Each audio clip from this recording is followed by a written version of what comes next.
All right, joining us right now is a business and financial expert, Nick Bontis. Nick, so much has happened since you were last here. Welcome back from Dubai, by the way, including that free trade deal that's been inked with the European Union. Of course, it's not finalized just yet, but we've learned now from an internal analysis that the EU says it's sort of gained more inroads than it anticipated in the Canadian markets. We're talking about exporters bidding on cheese, wine, spirits, etc. They're talking about a lot of victories. What's your take on this deal and what's happening here? The devil's always in the details. It is, right, isn't Nick? it? Yeah. So what are we talking about here? A lot of money for this trade agreement. We import $45 billion from the EU, and we actually export $44 billion to the EU. So that's kind of the grand scope of the project. But there are a couple of elements that are kind of unique here. I'm going to talk about three of them in particular. One is government contracts, one is cheese, and one is drugs. When it comes to government contracts, the way it works now is that European companies can actually bid for domestic Canadian government contracts. As a Canadian, that's a good thing, I think, because then the government can get the lowest bidder, and that saves taxpayers money.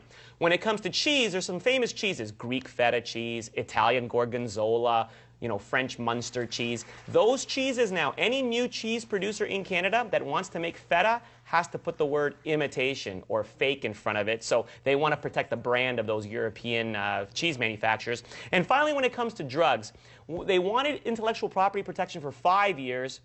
And they actually only got it for 2 years. And that's a good thing, because when you have drugs that are, let's say, $1 billion in sales in Canada, you want them to get the generic version earlier as opposed to later, because they could be almost 25% of the price, again, saving Canadians money. So in the end, Nick, you know what?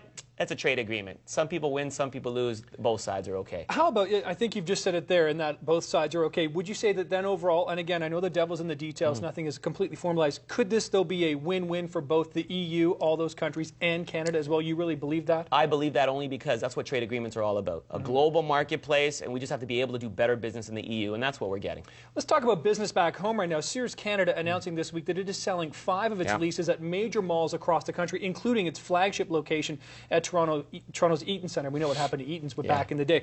What's going on here with stores like Sears selling leases? What happens here, and what does this mean about the retail landscape? Well, it's not good news. I mean, that's for sure. They're closing 2 locations by February and another 3 next year. And you're right, Nick, the Eaton Centre location is a primo retail location. Rumor has it that Nordstrom's is actually going to take over that location. So again, another example of a U.S. coming in. Nordstrom's, we heard about, Marshall's, we heard about Target, we heard about Walmart. So that seems to be the trend now. These Americans coming in, getting Canadian consumers. It's going to affect 965 employees in terms of Sears Canada locations over the next couple of years. Those are Canadian employees with paying jobs. That's the sad part of the story, Nick. And you know what? With Sears Canada, I saw it coming, because you know what? In the last 5 years, Nick, they lost 1/3 of their revenue. They just couldn't compete. That's unsustainable, of course. No. Let's talk about the sustainability of malls in general, though, because you've got the Toronto Premium Outlets just opened up in Georgetown. There's that new outlet mall opening up in Niagara-on-the-Lake alongside the highway. There seem to be malls popping up all over the place.